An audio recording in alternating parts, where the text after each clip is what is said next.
안녕하세요. 이번에는 이토 준지의 곰팡이 이거를 사주적 해석을 할 겁니다. 이제 이 만화 자체가 전체의 물상이에요. 여기서 이토 준지의 곰팡이는요, 정인과 연관된 이제 단편 공포물입니다. 그러면 왜 정인일까요? 그리고 여러분들 정인이 무엇일까? 도대체 내가 호러틱하게 느끼고 싶다 하시는 분 있죠? 이토 준지의 곰팡이를 보시면 됩니다. 굳이 그 만화를 안 보시더라도 제가 육친의 해석을 해드리겠습니다. 남자가 있어요. 이제 한 30대. 한국은 아파트 한 채 그런데 여기는 일본이다 보니까 그냥 단독주택을 하나를 보유하고 계세요. 그 직장인 회사 다니시는 분이. 그 사람이 딴 데 발령이 나서 자기 본집을 좀 비워둬야 되는 거예요. 이제 같은 형제죠. 남동생한테 집을 좀 맡겨놓고 너 좀 여기를 좀 관리를 해달라. 고등학교 때 선생이 있는데 본인을 이 남자 주인공을 그 선생이 되게 무시를 하는 거예요. 선생님들 차별하시는 분들 계시잖아요.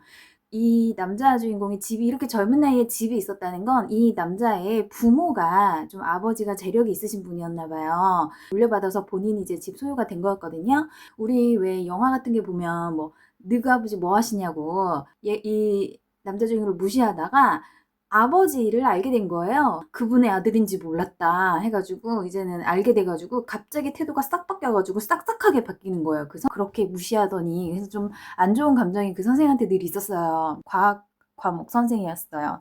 만화에서는. 이제 이 사람이 집을 비워야 되니까 새를 낳거든요. 장시간 비우니까.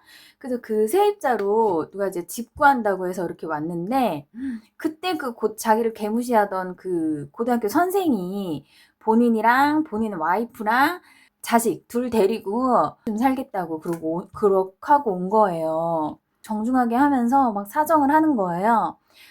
여기서 조금 중요한 포인트가 있거든요. 이게 왜 정인인지. 그래서 이거를 제가 굳이 설명을 드려야 돼요. 그래서 일단 들어오라고 해서 선생이니까 집도 보여드리고 이렇게 차 한 잔씩 내드렸어요. 그래서 소파 앉아서 이렇게 있는데 이게 사실 그 선생이 약간 외모도 비열하게 생겨갖고 기분 나쁘게 생겼거든요.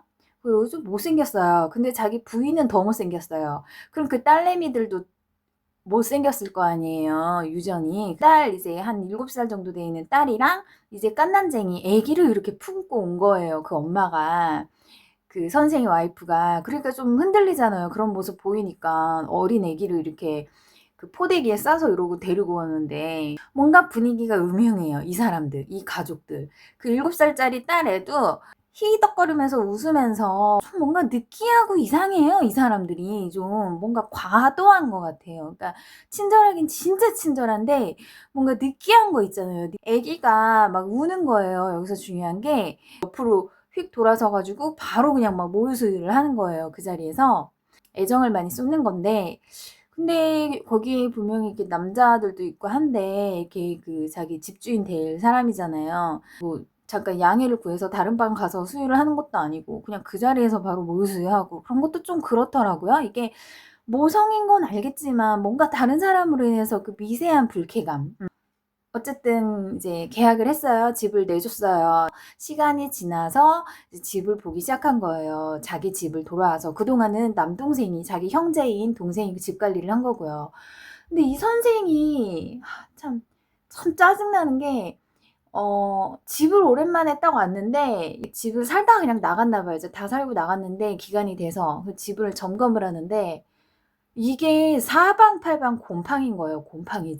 지나친 거예요. 곰팡이가. 그래서 그 선생이 과학 선생이었잖아요. 그래서 얘가 가만히 생각해 보니까 그 과학 선생이 내가 학교 다닐 때도 무슨 곰팡이 실험을 페니실린인지 뭔지 뭐 비커 같은 데다가 곰팡이 실험을 하는 사람이었어요. 곰팡이 배양을 한다고. 무슨 곰팡이를 뭘 개발하는 게 있다고. 그거를 내 집에서 했나? 막 이런 의심이 드는 거예요. 그래서 이렇게 곰팡이가 퍼졌나? 집 청소를 막 해요. 쓰레기 버리고 왁스 뿌리고 해서 그분이 막 청소를 합니다. 그래서 그러고서는 이제 좀 쉬죠. 집 안에서 쉬어서 '아 그래도 내 집이 최고다.' 그러고 이제는 좀 그 반신욕도 하면서 좀 피로를 풀려고 하는데 이게 끝이 아닌 거예요. 곰팡이가 계속 나오는 거예요. 사방팔방. 무슨 곰팡이가 증식하는 것 같아요. 이게 날이 지나면 지날수록 심해지는 거예요. 그래서 이번엔 동생 멱살을 잡아요. 너 도대체 나 없는 동안 집 관리를 어떻게 했길래 그 인간들이 이렇게 하는데도 너는 방치했냐. 그랬더니 동생이 그 애 때문이라고 그러는 거예요. 그 애기 때문이라고. 내가 봤다고. 막 그런 소리를 그제서야 이제 실토를 하는 거예요. 그래서 그 애기가 뭔데? 라고 물어보는데 본인도 이제 좀 집 관리를 해야 돼서 동생이 이제 한 번 잠깐 왔대요. 선생님 하면서 이렇게 찾아왔는데 거실에 그 모유수유 먹던 그 애기 있죠. 그 애기를 막 타닥타닥 기어다녀요. 그래서 걔 애기를 우연히 딱 봤대요. 온몸이 곰팡이 덩어리래요. 새카맣게. 그러니까 인간 같지가 않더래요. 뭔가 괴물? 곰팡이 괴물 같대요. 그 애가 곰팡이의 원흉이라서 그 애기가 우리 집을 곰팡이를 퍼뜨린 거다. 근데 이게 과학적으로 말이 안 되잖아요. 그래서 야, 얘도 미쳤다 하고 그냥 이러고 넘어가는데 이제 그 이야기의 클라이막스의 비극은 이제 마지막에 끔찍하게 끝납니다. 이제 모든 게 곰팡이 되니까 이제 대충 설명드리면 어떻게 되냐면 방문을 열려고 하면은 방문이 곰팡이에 완전히 썩어버려서 이게 사가버려서 문 손잡이가 그냥 뚝뚝 떨어져요. 이러다가 이제 거기에 집이 다 무너질 것 같은 지경에 이르러요. 예. 이거 같은 경우는 제가 스포를 안 할게요. 끝부분에. 그래서 직접 보시면 되고요. 자, 곰팡이와 정인의 저주예요. 이게 정인 과다, 영혼의 습기, 인간의 감정이 부패되었다. 그게 바로 애착, 그리고 질투, 습한 그 감정의 응고덩어리.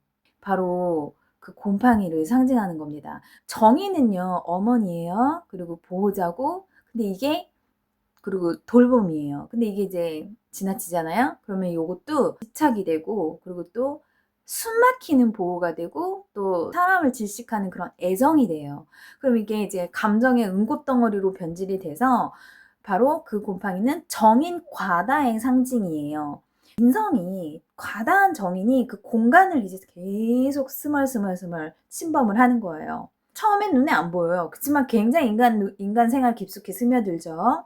그게 바로 정인의 속성인 거예요. 겉으로는 조용하고 부드럽지만 상대의 삶을 조금씩 잠식을 하고 그 상대의 감정 체계를 그냥 덮어버리는 거예요. 이 정인이. 이거 다 너를 위해서야 라고는 하지만 그 정인 과다는 그런 질투 소유 그리고 애착이 독의 형태로 계속 스며드는 거죠.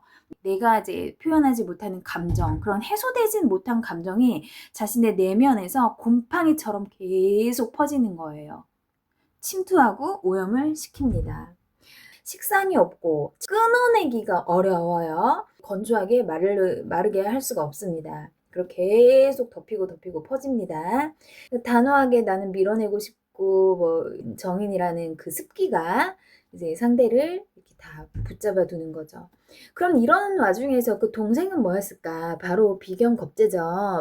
내가 식상도 없고 간도 없는데 여기는 얼씨구나 하고 그냥 비견이 더 있었어요. 그럼 비견과 정인이 이제 합작이 되면 이제 사람이 집착과 미움의 애매한 공존이 생겨서 혐오 속에 사랑이 묻혀있는 그런 질감, 그런 걸 표현한 만화예요. 구독과 좋아요를 눌러주시고요. 그러면 이제 저를 지속적으로 계속 만나실 수 있어요. 그럼 다음번에 뵐게요. 감사합니다.